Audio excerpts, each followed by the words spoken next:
Okay, so I am very late to the party, but I think I have to share my thoughts about the Joker movie. Well, partly because it's a really good movie, and partly because the discussions surrounding it are quite often quite embarrassing and infused with contemporary politics and made-up social issues. And politics thing is particularly annoying. It looks to me like trying to read, say, Dostoevsky's Crime and Punishment solely through the lenses of 19th century societal problems, and well, you can do that. I mean, you can do that. It's just extremely dull. So I'm going to share some broader perspective of mine, and I'm not going to give a full plot summary here. I will assume that you already seen the movie, and of course, if you haven't, then some spoilers are obviously unavoidable. Consider yourself warned. Alright, well, where to start? So Todd Phillips Joker is for me a haunting and terrifying character study and a tragedy told in a kind of art-housey, indie-like way. Except, of course, well, independent low-budget movies usually don't get such an amazing cast and aren't rooted in a comic book universe. Which brings me neatly to my first point, which I think isn't expressed often enough in the debate around the movie. If it wasn't set in Gotham City, and it was just telling a story of a random guy descending into madness in a deeply corrupt and cold society, it would still be a remarkable piece of cinema. Thomas Wayne could be replaced with any rich person from a wealthy family, and the moment when he and his wife are killed, leaving their son an orphan, would still bear some powerful meanings, as Arthur Fleck, the movie's protagonist, is an abandoned child, not knowing his real parents, and in the end his actions indirectly cause the same misery to befall on an innocent bystander of the entire drama, a young boy left to deal with his trauma for the rest of his existence. It would be a full narrative circle, and it would fit with the dark and gritty and tragic tone of the entire story very well. You know, a trauma, well, many traumas of Arthur causing a substantial life-altering trauma in the end. And Gotham City itself could be replaced with any huge city undergoing a period of turmoil and poverty, and the entire story could still happen approximately the way it happened. The director, Todd Phillips, made it quite clear that he wanted to smuggle some independently good, character-driven, standalone movie into the world of endless reboots, sequels, and spin-offs and franchises which dominate our current cinematic landscape. One could say he was a little bit full of himself, but judging by the reactions to the first trailer, everybody got that intention of his pretty rapidly, and they welcomed it with open arms. So is Joker just accidentally a part of the general DC universe? Well, it's not part of the current Justice League/Suicide Squad universe, that's for sure, and thanks God for that. But it is nested in the broader Batman mythos through place of action, Gotham City, and some characters like Thomas Wayne and his son, Bruce. It speaks volumes about the Joker's creators that even though they didn't exactly have to use these motifs, they used them to make their creation even better. So, for instance, Gotham City is at this point almost like a mythical and symbolical corrupt city. It's a town so horrible that the constant emergence of weird masked vigilantes and villains and terrorists is not at all surprising to most viewers. It is broken and bankrupt both economically and morally, which was so neatly used in the Batman Begins movie back in the day. It is by no means obvious that it deserves to be saved from its own demons, which was one of the themes of The Dark Knight. Placing the story of Arthur Fleck there makes all the extremities and exaggerations of the plot much more believable. In a key point in the story, Arthur commits a triple murder, partly in self-defense and partly because he completely loses it after many humiliations and suffering related to being both mentally ill and a citizen of such a fundamentally rotten city. The guys he shot were rather well-situated and Wall Street types employed by Thomas Wayne's corporate empire. This sparks riots and waves of class-based resentment across the city. This course of action would be slightly less believable in most other settings, but since it's Gotham, and Gotham before the rise of Batman, well, most viewers will just go, well, yeah, that's Gotham for you. The comic book setting can incite most viewers to a more generous suspension of disbelief, and Phillips uses this opportunity skillfully but without unnecessary bravado. And the overall tone, character logic and conflicts are still as realistic as in any dark psychological thriller. It's rather impressive, well, as far as I'm concerned.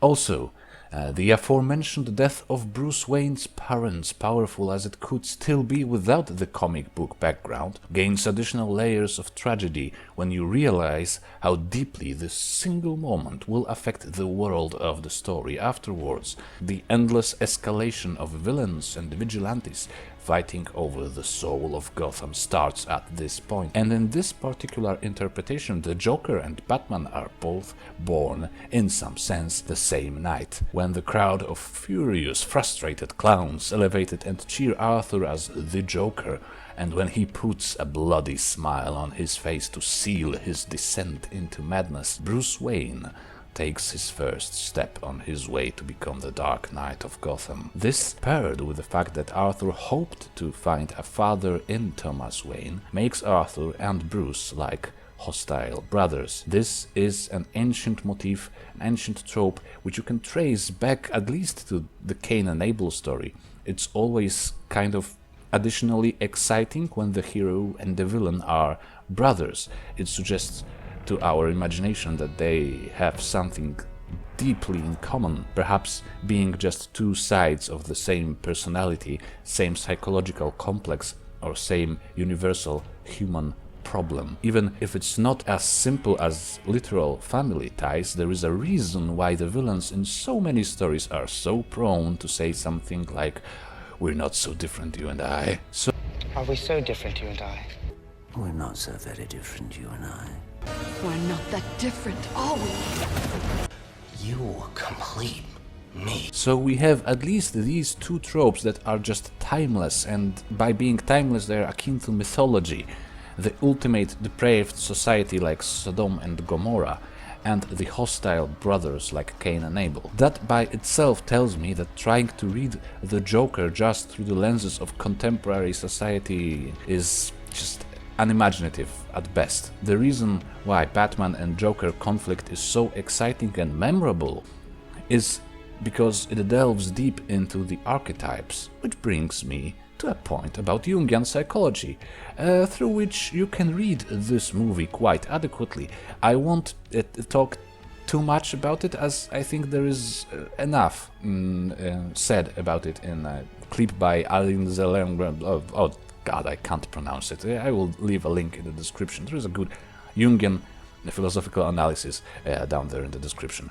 I will just allow myself to quote something from Jung's Archetypes and Collective Unconscious, which seems to be describing Arthur Fleck's psyche really well. The naive reader may imagine that when the dark aspects of psyche disappear, they are no longer there in reality. But that is not the case at all, as experience shows. What actually happens is that the conscious mind is then able to free itself from the fascination of evil and is no longer obliged to live it compulsively. The darkness and the evil has not gone up in smoke, they have merely withdrawn into the unconscious owing to loss of energy, where they remain unconscious so long as all is well with the conscious. But if the conscious should find itself in a critical or doubtful situation, then it soon becomes apparent that the shadow has not dissolved into nothing, but is only waiting for a favorable opportunity to reappear as a projection upon one's neighbor. If this trick is successful, there is immediately created between them that world of primordial darkness where everything that is characteristic of the trickster can happen, even on the highest plane of civilization. When you look at Arthur's behavior in the first act, you can see a rather innocent, slightly naive and overall good but depressed person, but the problem here is that he is such only because he keeps deluding himself, I think. His fantasy about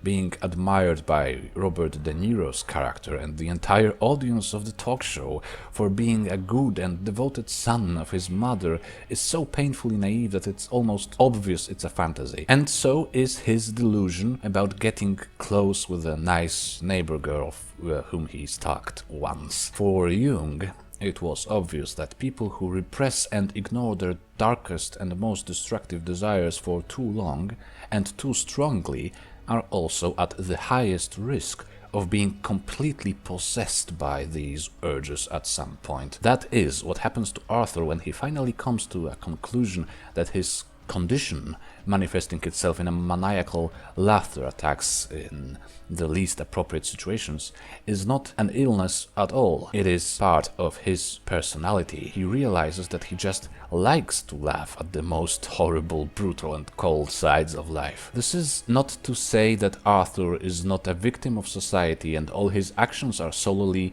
his fault, or that he doesn't deserve for the viewer's compassion. He clearly needs help and he doesn't really get it. All sorts of odds are stacked up against him. The social funding is cut off and he can't get the medication he needs all of a sudden. He is bullied and beaten more than once. His co-worker who pretends to care about him causes him to lose a job. His mother has been lying to him all his life about his parentage. When he pushes her to admit she had an affair with Thomas Wayne and that Arthur is Wayne's son, he hopes for having a father for the first time in his life, only to discover that his mother lied about that too, or if she didn't, that Thomas Wayne is utterly unwilling to take responsibility for bringing him into this grim world. Whether he actually was Arthur's father is one of many unanswered questions of the story, which opens up another problem that I think should be said more often about the movie. And this is one of the most fundamental blows to Arthur's mental stability. It is the complete lack of a father figure. It is arguably Arthur's most haunting and recurring desire that has almost no chance of fulfillment. His fantasy about dating that nice girl from across the hallway focuses mainly on having someone who would appreciate and simply like him. His need for a father expresses itself in much more detailed visions when Murray, De Niro's character, proclaims that he would be proud to have a son such as him. And when confronting himself with Thomas Wayne, Arthur completely refuses to believe that Thomas might not be the father after all. He goes through the most extreme attack of his compulsory laughter and completely stumbles and mumbles incoherently and almost demands from Wayne to admit that they are in fact father and son. Wayne's reaction is cold, brutal and perhaps uncalled for. It is more than Arthur can bear at that point in the story. Every chance he might have had to control his shadow is now lost. To illustrate how crucial the problem of fatherlessness might be for the story, I will quote a few statistics and statements from the US Census Bureau and the US Department of Health and Human Services. Children in father-absent homes are almost 4 times more likely to be poor. Fatherless children are at a dramatically greater risk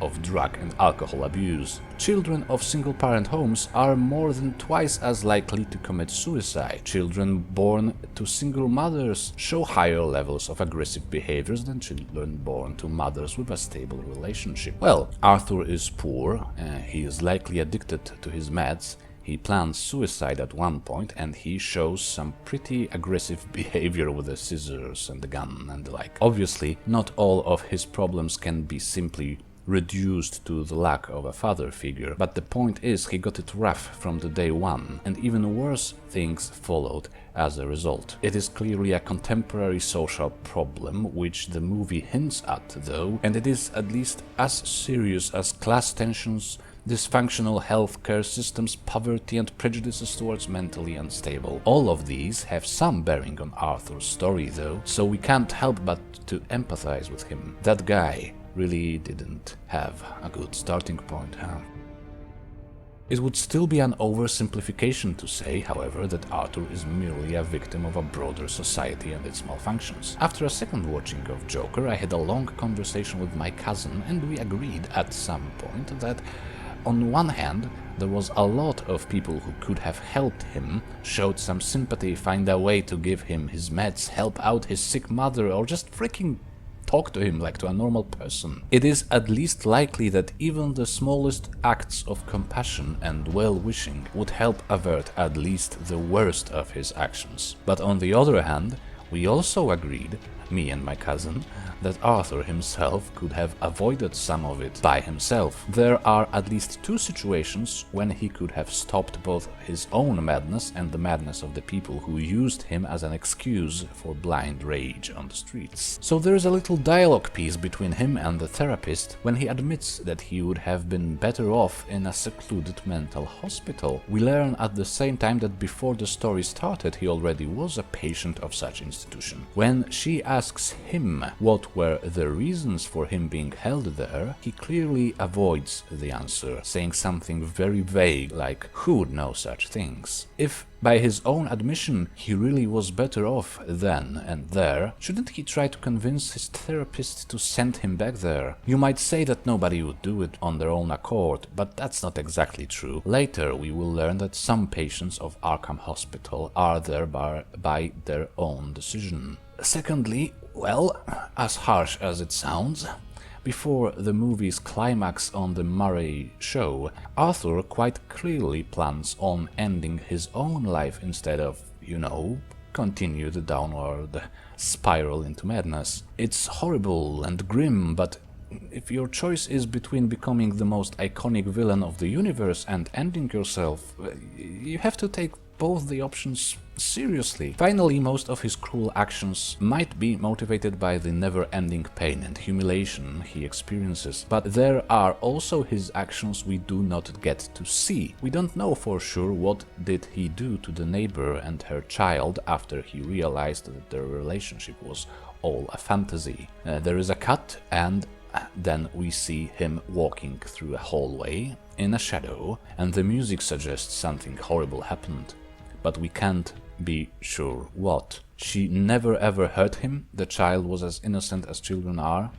Whatever happened there is not Arthur being bullied and victimized. Also, when Arthur opens the last of many letters his mother had sent to Thomas Wayne to learn the secret of her past, there is another cut right to the moment when Penny, his mother, closes herself in the bathroom, visibly scared of him. How did he scare her, even though at that point she is still his mother for all he knows, and a mother he professes to care deeply about? And what the hell did he do before the movie started when he ended up in the mental hospital for the first time? Because the movie is in its entirety told from his own perspective, we will never know the answers, and the answers would be needed to really decide how much of his actions are just reactions to the ungodly, unforgiving and heartless world around him, and how much is the result of his own dark impulses. The beauty of this movie is that we will never know, and we aren't really meant to know for sure. The movie leaves a lot for the viewer to fill in, and that's why so much discussion rises around it. My sense is that both these things, Arthur snapping because of how Gotham have treated him, and Arthur snapping because he secretly desired the darkest side of his own psyche, both these things are true. Society isn't some theoretical construct in the story. It expresses itself in Arthur's life, mostly in one-on-one interactions with his mother, the therapist, people in his workplace, Thomas Wayne. All of these characters, including Arthur himself, have their share of responsibility for Arthur's tragedy and the final eruption of violence. If there is a message to take from this movie, it is that we must all manage our shadow well, both in us and by helping other people managing theirs. As dark and depressing as the movie is, the terrible responsibility that every character on the screen shares means that everyone can help averting the catastrophe in some small way.